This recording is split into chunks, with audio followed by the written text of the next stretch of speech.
Assalamualaikum warahmatullahi wabarakatuh. Jumpa lagi dengan saya Tama dalam Ada Apa Gerangan Season 2. Bagaimana kabar kalian? Semoga selalu diberikan kesehatan dan juga rezeki yang cukup. Episode kali ini saya mendapatkan sebuah kiriman cerita dari Dikta yang ada di Semarang. Sebuah pengalaman ketika mendaki ke Gunung Lawu di tahun 2019 lalu yang sangat mengubah hidupnya. Nah, seperti apa ceritanya? Langsung saja kita simak. Teman-teman Ada Apa Gerangan, ceritanya mulai dari sini.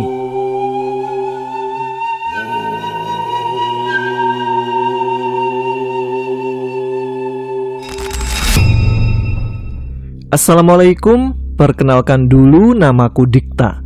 Aku ingin berbagi kisah pendakianku ke Gunung Lawu pada tahun 2019 lalu yang mungkin bisa dibilang berbau mistis. Saat itu masih di awal bulan Februari tahun 2019. Pagi itu, sekitar jam 11, ku dengar pintu kamar diketuk keras sampai membuat aku terbangun dari tidur. Siapa sih? Pagi buta gini berisik aja. Ngedumel hati ini karena tidurku jadi terusik. Sehari-hari aku memang biasa seperti ini. Tidur habis sholat subuh dan bangun pagi ketika hari sudah siang, karena memang jam kerjaku pada waktu malam. Selama ini sih emakku nggak pernah komplain ya. Mungkin karena tiap bulan setoran lancar. Dik, ada Ratna tuh. Dibangunin dari tadi juga, teriak emak dari luar kamar sambil mengetuk pintu. Tapi lebih pantas dibilang menggedor sih. Ini kalau nggak bangun, lama-lama pintu bisa jebol juga. Tanpa cuci muka, hanya pakai kolor dan kaos melar, langsung kutemui Ratna, wanita yang sudah setahun ini kupacari. Rat, ada apa sih? Pagi-pagi udah kesini? Tanyaku sambil membersihkan kotoran mata dan duduk di seberangnya. Pagi-pagi matamu, jam 11 ini. Buatku masih pagi nih, Rat. Secara singkat, Ratna menjelaskan tujuannya datang ke rumah. Kata dia, teman-teman kerjanya ingin mendaki gunung, dan dia ingin sekali ikut. Makanya dia mengajakku, karena yang dia tahu, dulu aku sempat punya hobi mendaki gunung. Udah lama, Rat, aku nggak naik gunung. Kayaknya udah nggak kuat. Masih ada waktu seminggu kan? Kamu bisa latihan fisik dulu. Aku tak langsung menjawab karena memang masih mengantuk. Peralatan mendakimu masih ada kan? Masih kalau peralatan sih. Ya udah, pokoknya kamu harus ikut. Iya, aku ikut. Udah gitu aja. Aku mau pulang dulu, mau masak. Hati-hati. Setelah berpamitan pada emak, Ratna pulang meninggalkan aku yang masih belum sadar sepenuhnya. Sore harinya aku chat dia untuk menanyakan gunung mana yang akan kita daki dan berapa orang yang akan ikut. Dari perbincangan melalui chat, baru aku tahu kalau mereka akan mendaki ke Gunung Lawu yang ada di perbatasan Jawa Tengah dan Jawa Timur. Di situ aku jadi sedikit ragu untuk ikut. Di tahun-tahun itu, aku sering banget mendengar tentang mitos larangan keturunan dari kota Cepu untuk mendaki ke Gunung Lawu yang berkaitan dengan sejarah Prabu Brawijaya. Sementara aku tahu emakku itu berasal dari kota Cepu, dan sebagai orang awam, aku tentu saja menjadi was-was. Walaupun dengan entengnya Ratna bilang, cuma mitos, yang penting berdoa sebelum naik. Meskipun aku coba tidak menganggap mitos tersebut terlalu dalam, tapi tetap aja ada sedikit rasa khawatir. Jadi untuk menghilangkan rasa khawatirku, aku minta izin pada emak kalau mau naik ke Gunung Lawu. Kalau emak tidak mengizinkan, maka aku pun tidak akan memaksa berangkat. Karena itu kuanggap sebagai pertanda kalau perjalanan ke Gunung Lawu tidak akan baik-baik saja. Tapi setelah aku minta izin pada emak, jawabannya malah biasa aja. Mendaki-mendaki aja, yang penting doa. Seolah tidak menganggap penting mitos tersebut. Di samping itu, emak memang sudah tahu, dulu sebelum teman-temanku pada nikah, aku memang sering mendaki gunung bersama mereka. Jadi karena emak hanya bilang begitu, ya udah, aku juga mikirnya nggak apa-apalah mendaki ke Gunung Lawu. Skip aja ke persiapan dan segala macam. Seminggu kemudian, hari Jumat sekitar jam 4 sore, kami berangkat menggunakan mobil yang disewa patungan. Aku, Ratna, dan 4 teman kerjanya yang aku ingat namanya itu ada Robi, Dion, Brian, dan Bagas. Semuanya laki-laki, hanya Ratna perempuan dalam rombongan kami. Tanpa hambatan di perjalanan, kami sampai di base camp Candi Ceto pada jam 3 pagi. Kami langsung menuju sebuah base camp yang ada di sana. Kalau nggak salah namanya itu Barkah atau Berkah gitu. Pokoknya posisinya kanan jalan. Istirahatlah kami di sana sambil menanti pagi. Lumayan, bisa tidur sebentar setelah tadi gantian nyetir. Pagi harinya kami diminta mengisi formulir pendakian, berikut mencantumkan nomor telepon dan alamat sesuai KTP. Setelah itu, sambil sarapan, kami kondisikan lagi barang-barang yang kami bawa, mengecek apakah ada yang kurang atau tidak. Setelah sarapan dan segala persiapan selesai, kami bersiap mendaki dengan memulai dengan berdoa lebih dulu. Biasa, biar keren, kita berdiri melingkar dan melakukan yel-yel penyemangat setelah berdoa. Sekitar jam 9 pagi, pendakian pun dimulai. Kami berjalan menuju ke arah gerbang Candi Ceto, kemudian berbelok ke arah kiri. Tidak lama kemudian, kami mendapati posko awal pendakian, di mana di sana kami mendapatkan penjelasan mengenai jalur pendakian, termasuk tentang apa saja yang boleh dan tidak boleh dilakukan. Yang masih saya ingat, kami diminta untuk memfoto jalur ketika sampai di Pasar Dieng atau area Pasar Setan, karena katanya banyak pendaki yang salah jalur ketika kembali dari puncak. Kami juga kalau tidak salah diberikan 2 bungkusan kecil yang berisi santan dan gula merah. Tapi lupa-lupa ingat ya, ini yang di pendakian Lawu atau gunung lainnya. Setelah beres, kami pun kembali berjalan menyusuri jalan yang cenderung masih datar. Cuaca saat itu cerah, rombongan kami juga terlihat ceria. Tampaknya teman-teman kerja Ratna mudah sekali mengakrabkan diri denganku yang memang baru kali ini mendaki bersama mereka. Tapi sayangnya, di balik suasana ceria itu, aku masih kepikiran dan was-was. Apakah benar tentang mitos keturunan Cepu dilarang mendaki Lawu? Sampai aku bablas kepikiran, jangan-jangan nanti aku mati di sini. Sampai segitunya pikiranku. Makanya aku selalu mencoba menangkap tanda-tanda alam. Jika ada sesuatu yang tidak beres, aku harus turun. Tapi walau cemas, aku tidak mengungkapkannya pada Ratna maupun teman-teman pendakian lainnya. Dikiranya nanti malah lebay atau apalah. Kami terus berjalan santai sampai tidak terasa tiba di sebuah candi yang dinamakan Candi Ketek. Di sana kami istirahat dengan duduk di bawah pohon depan komplek Candi Ketek tersebut. Pokoknya santai aja Mas Dikta. Pengen istirahat, bilang aja. Iya Mas, kita-kita ini pendaki slow motion, ucap Bagas dan Brian bersautan. Aku hanya mengacungkan jempol tanda setuju sambil menengguk air minum. Tidak lama kemudian kami lanjut jalan, masih dengan jalur yang menurutku masih landai. Brian di depan, lalu Robi, Dion, Bagas, Ratna, dan aku jalan paling belakang. Istilah kerennya sih sweeper. Benar aja, perjalanan kami benar-benar santai. Sebentar-sebentar istirahat, nyemil, sebat, minum, enak sih, tapi lumayan makan waktu. Hal itu juga untuk mengimbangi kondisi Ratna yang merupakan satu-satunya wanita dalam rombongan kami.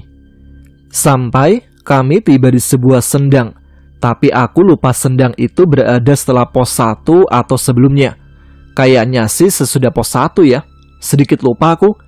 Soalnya waktu itu adalah pendakianku ke Lawu yang pertama sekaligus terakhir. Pokoknya kami sampai di sebuah sendang, lalu isi air sekaligus melaksanakan sholat bergantian. Pendakian kala itu termasuk ramai. Bahkan kami sempat foto-foto di Sendang itu dengan rombongan lain dari Jepara. Nah, waktu giliran aku sholat, pas rakaat terakhir, gak tahu halusinasi atau apa, aku dengar dengan sangat jelas suara gamelan. Mendengar itu pikiranku kembali kepikiran tentang mitos larangan mendaki Lawu. Sampai-sampai lama gak salam-salam.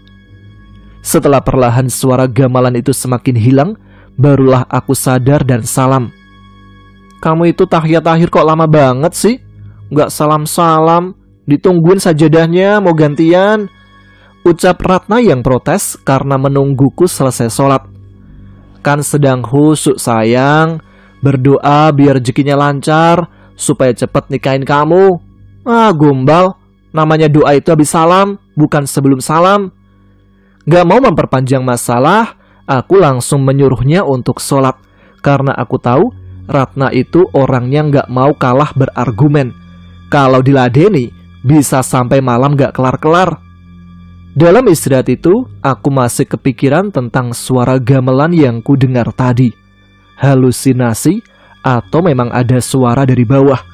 Tapi waktu kutanya pada yang lain, mereka tidak ada yang mendengarnya. Wah, jangan-jangan pertanda supaya aku nggak lanjut ini. Pikirku yang ketar-ketir ketakutan sendiri. Nah, pas aku lagi mikirin hal tersebut, tiba-tiba ada suara di sebelahku. Mas, hal yang kamu yakini benar-benar itu adalah hal yang malah akan terjadi. Positif thinking aja. Spontan aku kaget dan menoleh ke arah kanan. Kulihat seorang pendaki seusiaku sudah duduk tepat di sebelahku. Iya mas, aku jawab sekenanya dan baru ngeh. Lah kok orang ini tahu keresahanku? Dari mana mas? Tanya pendaki itu. Dari Semarang mas, jawabku sekenanya karena masih kepikiran kemunculan orang ini. Tiba-tiba dia menyodorkan tangannya. Saya bagus mas. Kuraih tangannya dan menyalami. Saya Dikta. Masnya dari mana? Saya dari air mani bapak yang sudah membuahi telur ibu mas. Kalau prosesnya, tanya bapak saya aja. Semprol, glueh tenan orang ini, batinku. Glueh enak di sayur mas. Kluweh itu mas, jawabku yang malah nanggapin plesetannya. Sambil nyengir, pendaki itu lalu berdiri. Nikmatin aja pendakiannya, gak usah mikir aneh-aneh. Yang aneh biar aku aja. Ucapnya lalu berlalu menghampiri seorang wanita yang sudah menunggunya di tengah jalur. Kemudian mereka berlalu menuju ke atas. Tak pikir-pikir, apa orang ini sakti ya? Apa yang aku batin kok dia bisa tahu? Tapi ada benernya juga sih. Aku harus menghilangkan pikiran negatif dan percayakan keselamatan pada Tuhan yang Maha Kuasa. Urusan mitos, pikir nanti. Setelah Ratna selesai sholat, kami melanjutkan perjalanan.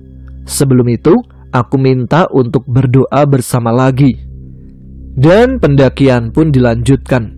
Perjalanan kali ini mulai menguras tenaga, karena medan yang dilalui tidak sedatar sebelumnya. Sudah ada tanjakan sedikit-sedikit, walaupun masih sering ada bonusnya. Dalam perjalanan ke pos 2, aku posisi di paling belakang lagi. Tapi, belum sampai di pos 2, tiba-tiba malah kebelet pipis. Break! Aku teriak dari belakang, dan secara otomatis dan terstruktur, rombongan langsung berhenti. Ada apa mas bro? Tanya Brian dari barisan depan. Pengen pipis dulu aku. Kamu itu loh dik, bawa dikaretin dulu burungnya, protes Ratna. Nih kamu yang karetin tapi, balasku tanpa menunggu respon Ratna. Aku langsung melipir ke belakang pohon di pinggir jalur untuk pipis. Lagi fokus buka resleting celana sambil menunduk. Tiba-tiba dari arah depan ada suara seperti orang berjalan di atas semak-semak menuju ke arahku. Spontan aku noleh ke depan, tapi nggak ada apa-apa. Kulanjutkan buang hajat, tapi tepat di tengah-tengah buang hajat, tiba-tiba terdengar suara orang yang berbicara. Tapi aku nggak tahu arti omongannya. Kayaknya sih dia pakai bahasa Jawa kuno, tapi didengar dari nadanya seperti orang yang sedang menasehati. Nah, Pas udah selesai dan meresletingkan celana, dari ekor mata aku lihat bayangan hitam yang melintas sekilas lalu hilang di pohon-pohon. Seketika kaget aku, terus langsung balik ke rombongan. "Ayo lanjut," ajakku ke yang lain. Mereka pun bangkit dan lanjut jalan. "Wajahmu kok pucat, Dik?" Tampaknya Ratna memperhatikan perubahan mimik wajahku yang memang sedang ketakutan. "Nggak apa-apa, tapi kalau aku nggak kuat, nanti aku turun aja ya." "Maksudnya?" "Kamu kan tahu mitos keturunan Cepu naik Lawu. Pokoknya kalau aku nggak kuat sama gangguannya, aku turun aja." "Alah, bahas itu terus kamu itu. Orang masih siang-siang gini kok yo parno." "Ya kan kalau seandainya." Udah, jalan lagi aja. Bahas itu lagi tak perkosa kamu." "Lah kan udah kemarin." "Hus, bantah tak tumbalin kamu." Ratna kembali menghadap ke depan dan kami pun terus berjalan. Hingga tak terasa sampai di pos 2 yang terdapat sebuah pohon besar dan shelter beratap seng di sana. Ku amati, di pos 2 juga terdapat tempat yang sepertinya digunakan untuk menaruh sesajen. Kami istirahat lagi di sana. Aku duduk di akar pohon besar itu. Kami makan cemilan sekalian sebat 2 bat. Menurutku, ini pendakianku yang paling santai.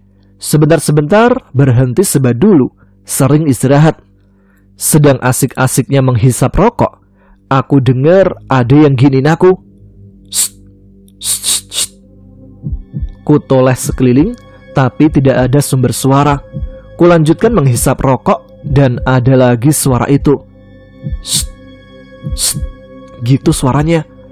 Setelah tak amati, suara itu kok kayak dari atas pohon. Nolehlah aku mendongak ke atas. Lah kok ada sepasang kaki sedang berayun, tapi nggak kelihatan wujud badannya. Yang aku lihat dari bawah cuma kaki yang diayun-ayunkan.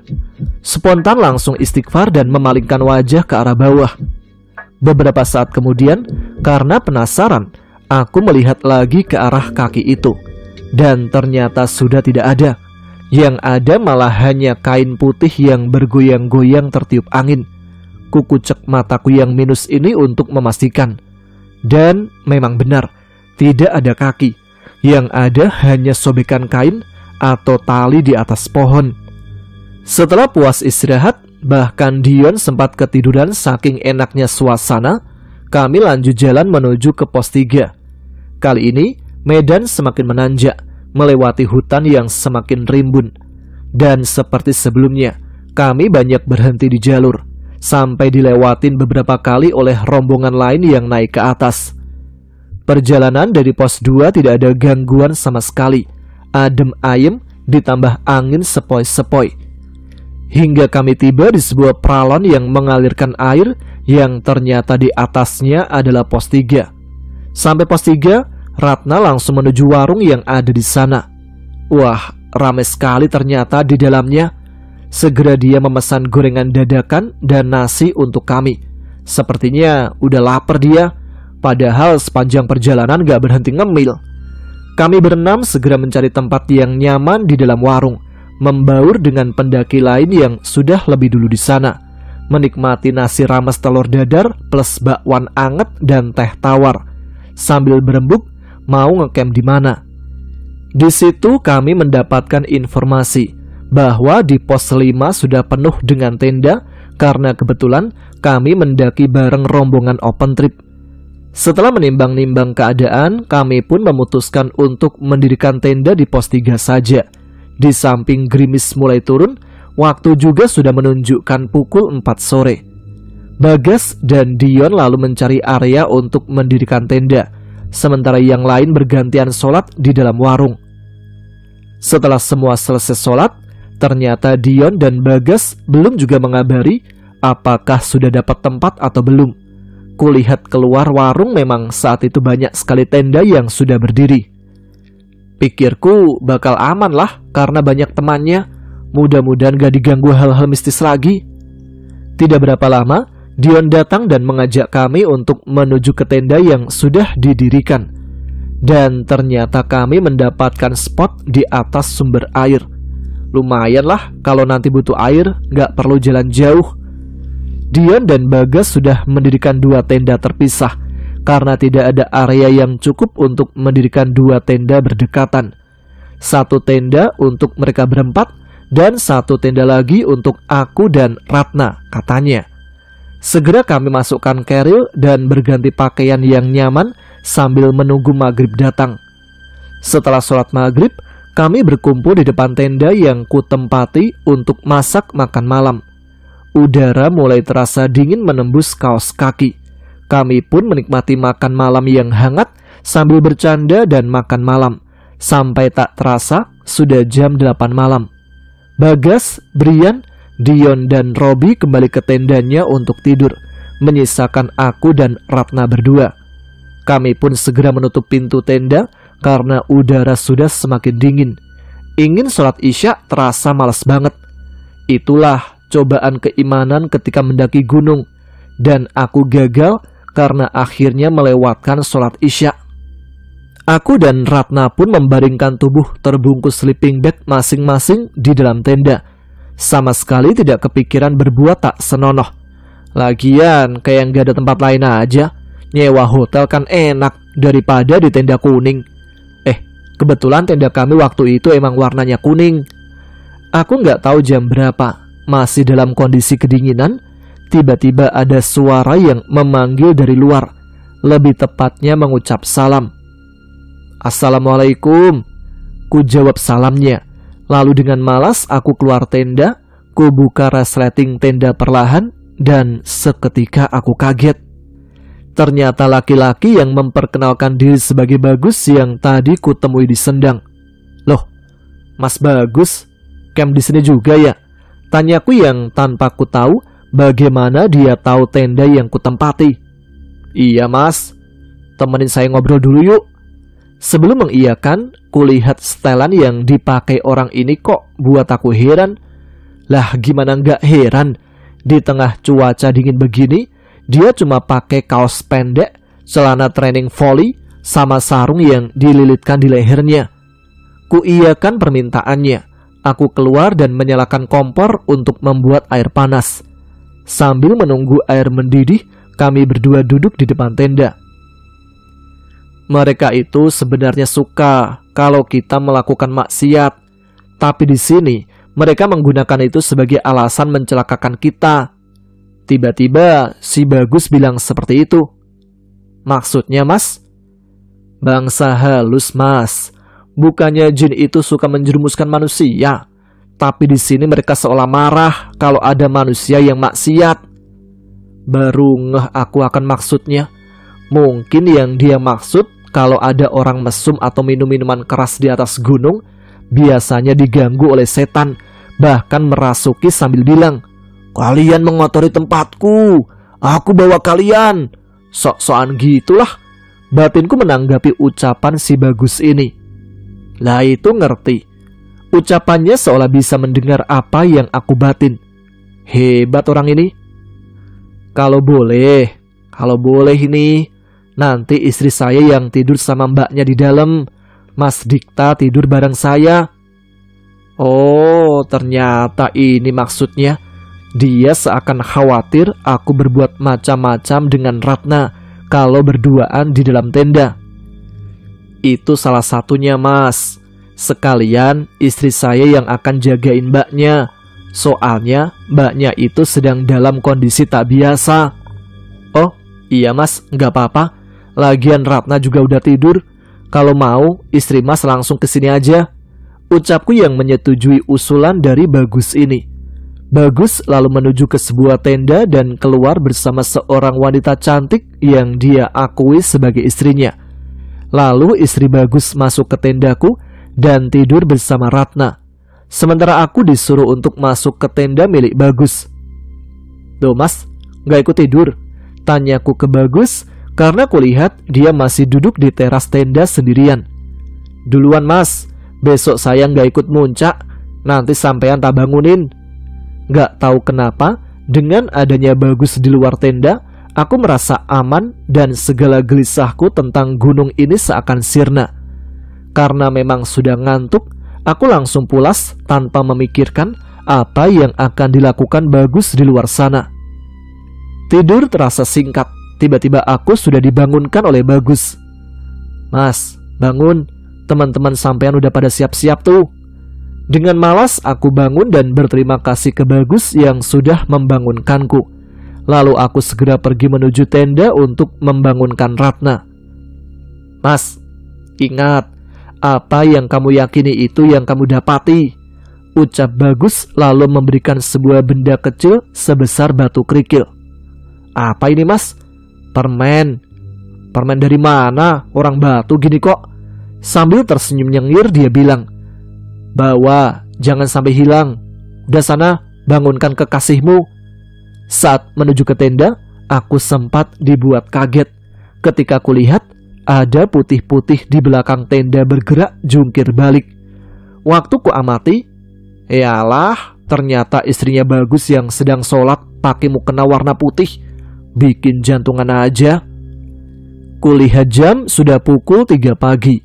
Kubangunkan Ratna lalu bergabung bersama yang lain untuk sarapan, mengisi tenaga sebelum summit attack. Setelah beres makan, kami bersiap dengan membawa bekal secukupnya dalam tas kecil, meninggalkan tenda dan peralatan lain di pos 3. Sebelum mulai berangkat, ku tengok ke arah tenda si Bagus. Lah, tapi kok tendanya nggak ada? Apa mungkin udah jalan duluan? Katanya tadi nggak ikut muncak. Mungkin berubah pikiran. Kami mulai melangkah dalam gelapnya malam, melewati tenda-tenda yang berjajar dari pos 3, bahkan sampai jalur menuju pos 4. Perjalanan pagi itu kami berpapasan dengan beberapa pendaki lain, jadi lumayan mengurangi ketakutanku. Hingga tak terasa kami sampai di pos 4. Namun di sini Ratna meminta untuk terus jalan. Dan tidak tahu kenapa, perjalanan kami ke puncak kali ini jarang sekali berhenti. Tidak seperti kemarin yang sedikit-sedikit istirahat. Dalam perjalanan di gelapnya pagi itu, batinku tak pernah putus bersolawat. Aku merasa dengan bersolawat hatiku merasa tenang. Sampai pos 5, benar saja, di sana penuh dengan tenda-tenda pendaki dari open trip yang berjajar. Walaupun kulihat masih ada spot kosong untuk mendirikan tenda. Kami istirahat sebentar di area setelah pos 5, sekedar minum dan konsumsi madu untuk menambah tenaga. Tentu saja sebat tidak ketinggalan. Dalam sepoi angin pagi itu, tiba-tiba ku dengar suara wanita tertawa. Lirih suaranya. Pikiranku langsung merespon. Mungkin saja itu suara pendaki wanita yang tertawa. Tapi kalau itu suara orang tertawa, kok nada tertawanya agak aneh, lebih mirip meringki. Aku coba tidak menghiraukan suara itu. Toh suaranya juga tidak lama langsung hilang. Ratna tampak duduk merapatkan badan ke arahku, cenderung memeluk, malah lalu menyandarkan kepalanya. Aku merasa agak tidak tepat sih bermanja-manja di situasi seperti ini. Jadi kubiarkan saja dia bersandar, sedangkan aku menatap langit.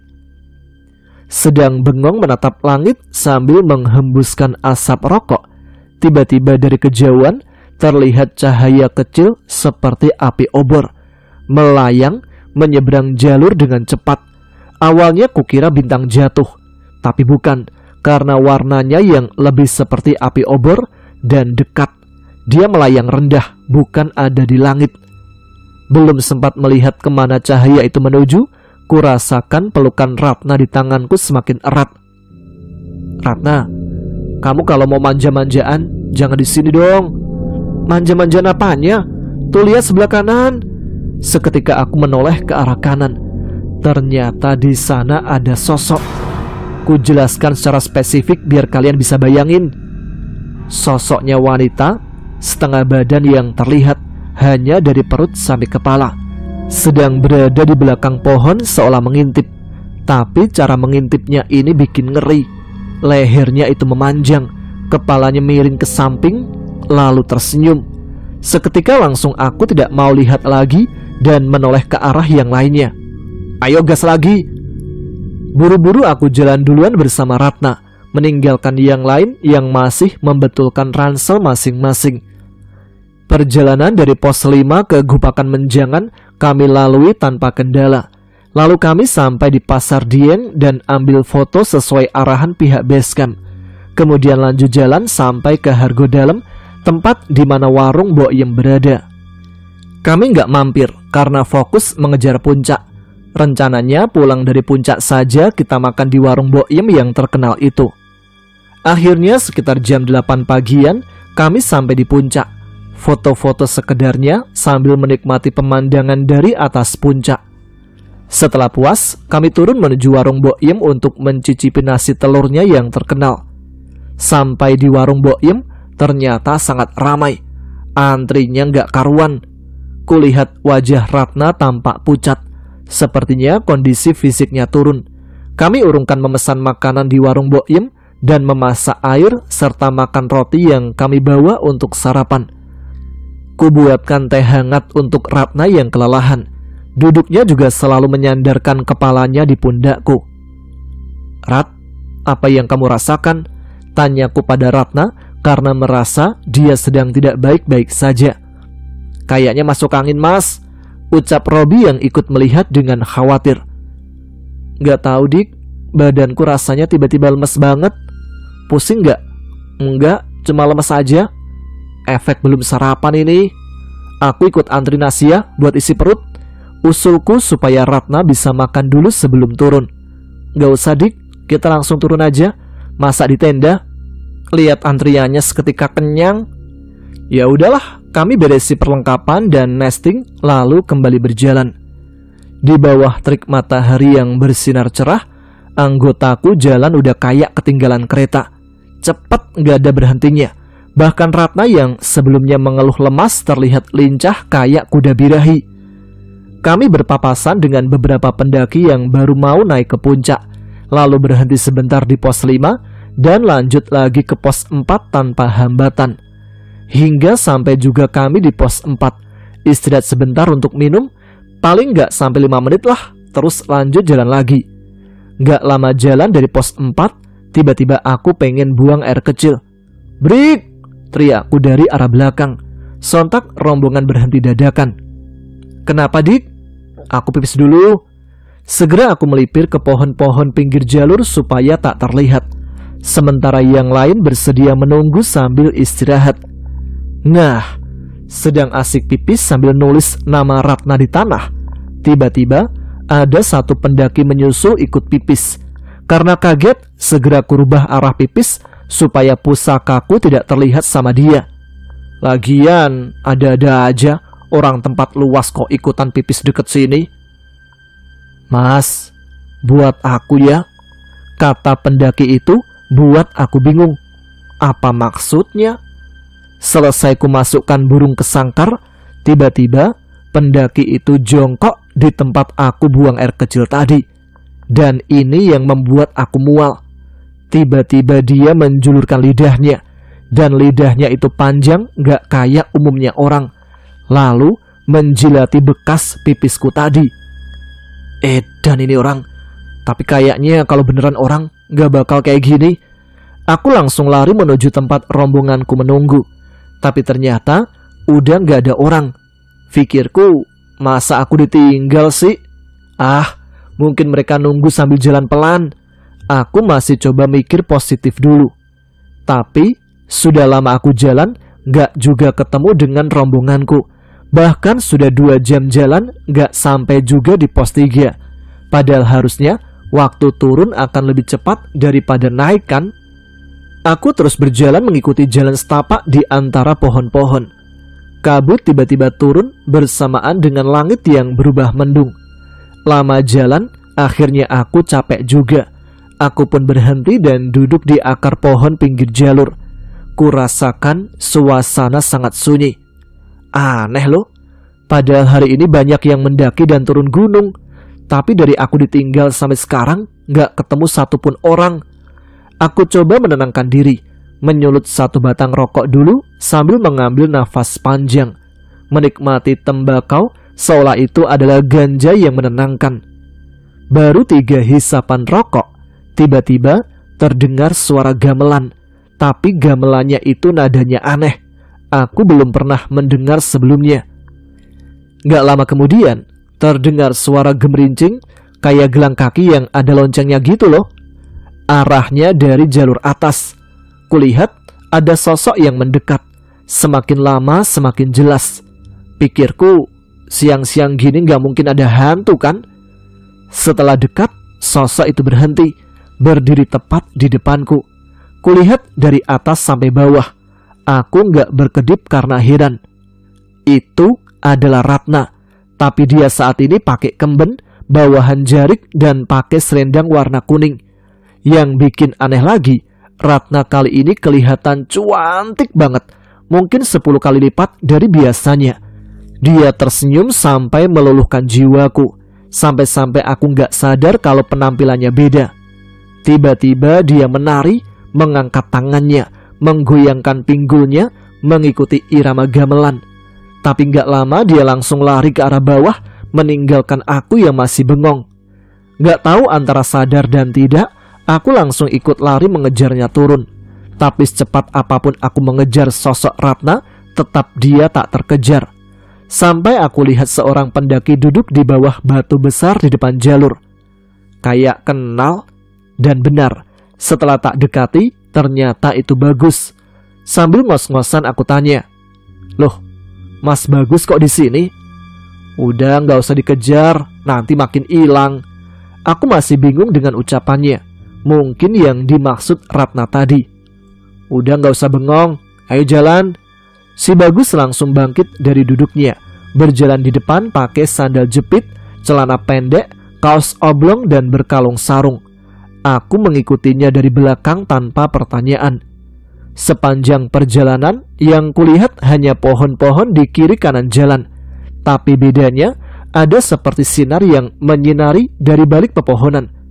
Gimana ya jelasinnya? Kayak ada sinar gitu di dalam hutan sana, dan sinarnya sampai ke jalur yang kulewati.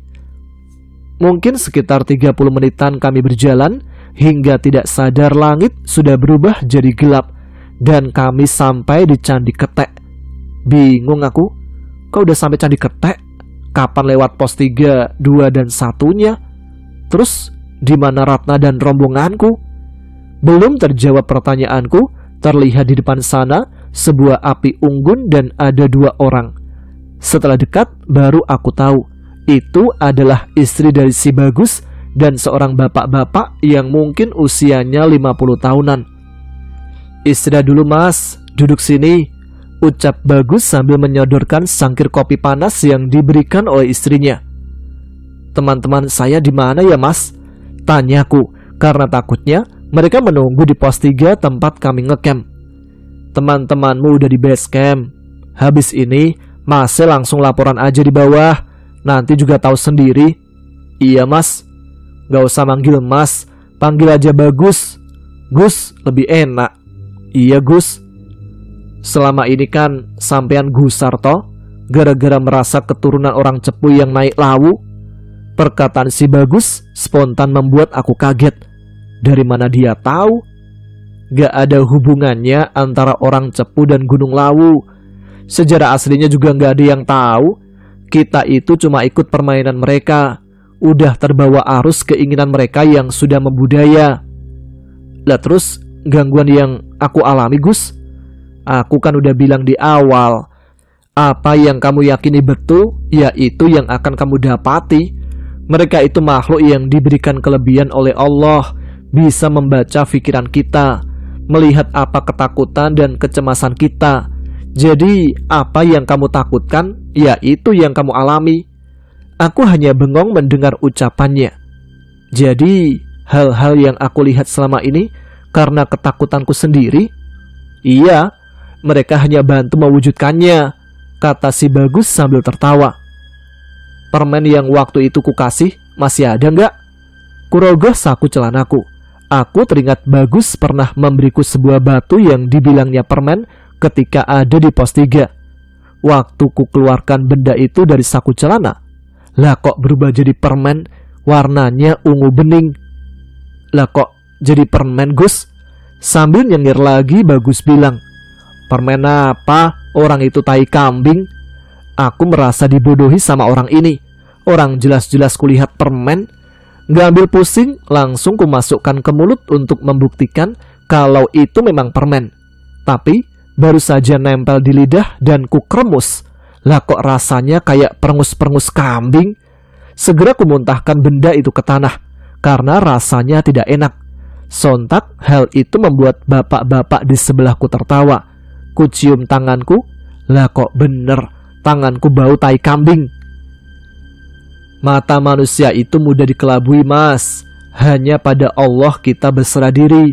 Karena apa yang kamu yakini benar, belum tentu itu benar. Udah, sekarang susul temanmu di base camp. Habis ini, kehidupanmu bakal berubah. Tanggung jawabmu semakin besar. Aku segera bangkit dan mengucap terima kasih. Lalu berjalan mengikuti jalur hingga sampai di base camp. Di sana sudah ada Bagas dan Robi. Namun tidak ada Brian, Dion, dan Ratna. Loh Mas, yang lain kemana? Dari mana aja Thomas? Dicariin dari tadi. Habis dari kamar mandi kok nggak balik lagi? Seketika aku bingung.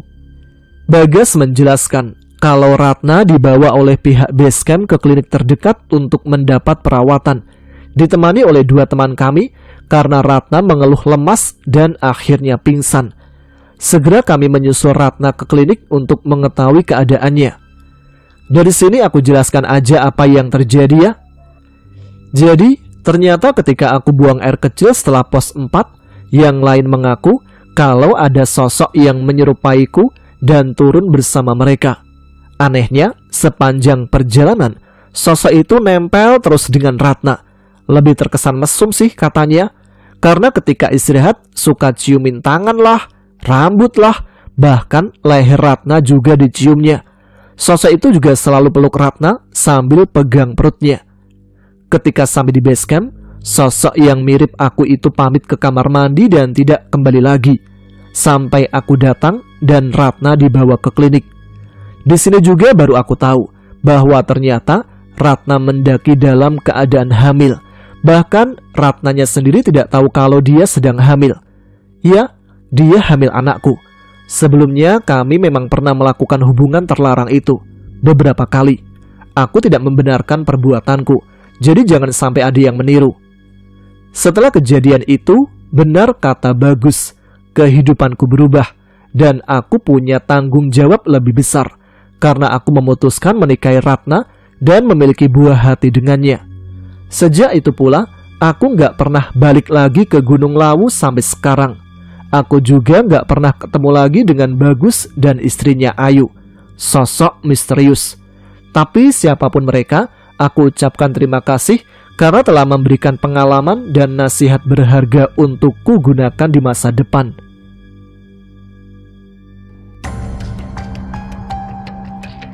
Itu dia sebuah cerita yang dikirimkan oleh Dikta.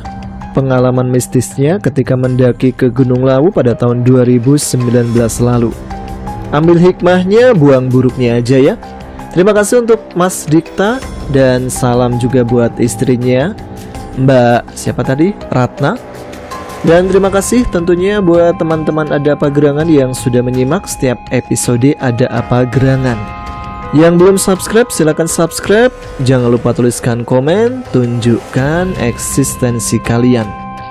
Saya Tama sekarang harus pamit. Kita jumpa lagi di episode selanjutnya. Tetap semangat, jaga kesehatan. Wassalamualaikum warahmatullahi wabarakatuh.